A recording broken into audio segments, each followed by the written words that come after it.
This channel does not promote any violent, harmful, or illegal activities. All content provided by this channel is meant for an educational purpose only. UEM Jaipur is a perfect target for prospective students aspiring for good jobs, good education with future-ready skills. আর কত ছবি আপনাদেরকে দেখাবো বলুন তো? প্রচুর ছবি আছে, প্রচুর ছবি। এসআইআর শুরু হতে সুরসুর করে পালাচ্ছে বাংলাদেশিরা। স্বরূপনগরে সীমান্ত পারের অপেক্ষায় 200-র বেশি বাংলাদেশি। এতদিন তারা কোথায় ছিলেন? এই প্রশ্ন শুনে মুখে কুলুপ এঁটেছেন অনুপ্রবেশকারীরা। কাদের আশ্রয়ে ভারতে ছিলেন? আপনাদের কাছে কোনো বৈধ নথি ছিল? থাকলে কে করে দিয়েছে? না থাকলে আপনারা কি আবেদন করেননি? গোটা বিষয়টা জানার জন্য আমরা একাধিক প্রশ্ন করি, কিন্তু না, তারা এখন আর কেউ মুখ খুলছেন না। অনুপ্রবেশকারীদের বক্তব্যের মধ্যে দিয়ে অন্তত এটা পরিষ্কার হয়েছে যে এই রাজ্যে তাদের মাথা গোজবার যে রাস্তা, তাদের বিভিন্ন ধরনের পরিচয়পত্র তৈরি করবার রাস্তা, এটা খুলে দিয়েছে তৃণমূল কংগ্রেস রাজনৈতিকভাবে। ফলে উই পোকার মতন অনুপ্রবেশকারীরা পশ্চিমবঙ্গে যে ছড়িয়ে ছিটিয়ে পড়েছে, তার যদি দায় কাউকে নিতে হয়, সেটা তৃণমূল কংগ্রেসের সরকারকে নিতে হবে। বাংলাদেশের জেটিঘাটের ছবি দেখিয়ে বিজেপি পোস্ট করেছে যে দলে দলে নাকি সুন্দরবন অঞ্চল থেকে লোক পালাচ্ছে। ওটা বাংলাদেশের ছবি ছিল।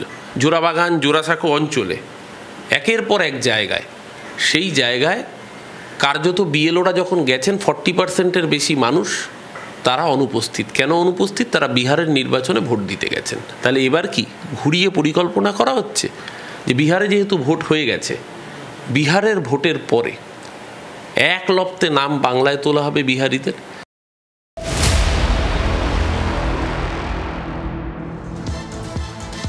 এদিকে বাংলাদেশিদের ভারত ছাড়ার হিড়িকের মধ্যে বড় হুঙ্কার দিয়েছেন অমিত শাহ। অনুপ্রবেশকারীদের বেছে বেছে দেশ ছাড়া করব।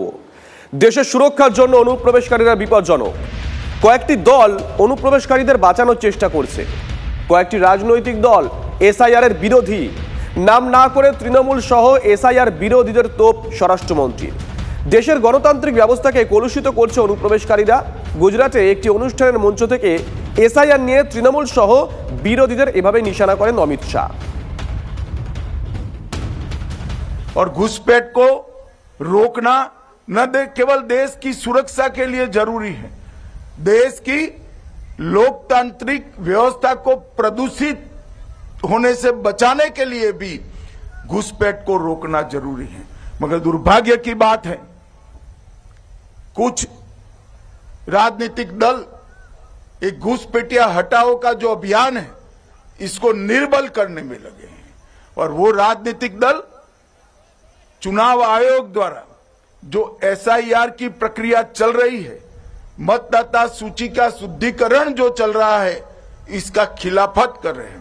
मैं आज इस हीरक जयंती समारोह में बहुत स्पष्ट करना चाहता हूं कि हम इस देश में से एक एक घुसपैठिए को चून चून कर बाहर निकालेंगे। ये हमारा प्रण है।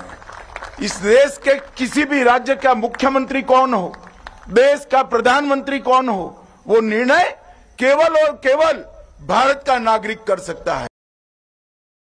সীমান্তে কারা এপাশ থেকে ওপাশ যাবে, এটার সঙ্গে রাজ্য পুলিশের কোনো সম্পর্ক নেই, রাজ্য সরকারের সম্পর্ক নেই। এটা কেন্দ্রের বাহিনী দেখে, কেন্দ্রের সরকার দেখে আন্তর্জাতিক সীমান্ত। ফলে এর দায়িত্ব অমিত শাহজি আপনাকে নিতে হবে। এই ফেলিওর, এই ব্যর্থতা আপনার ব্যর্থতা।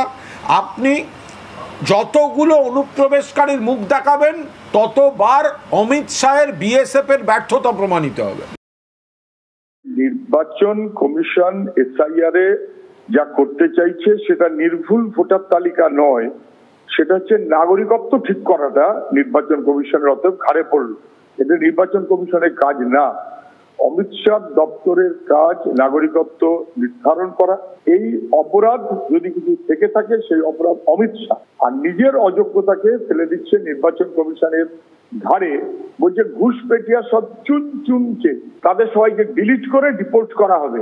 শাসক বিজেপি তার যাতে সুবিধে পায় তার মতন করে পশ্চিমবাংলাতেও একই রকম ভাবে যাদের ভোটে জিতেছে শান্তনু ঠাকুররা, এমপি হয়েছে, মন্ত্রী হয়েছে, অথবা তৃণমূলের এমএলএরা নেতা হয়েছে, তারা যাদের ভোটে নির্বাচিত হলেন তাদেরকে যদি পচানি ফেলতে হয় তাহলে এই নেতা মন্ত্রীদের প্রথম ঘাট ধাক্কা দিয়ে বার করে দিতে হবে।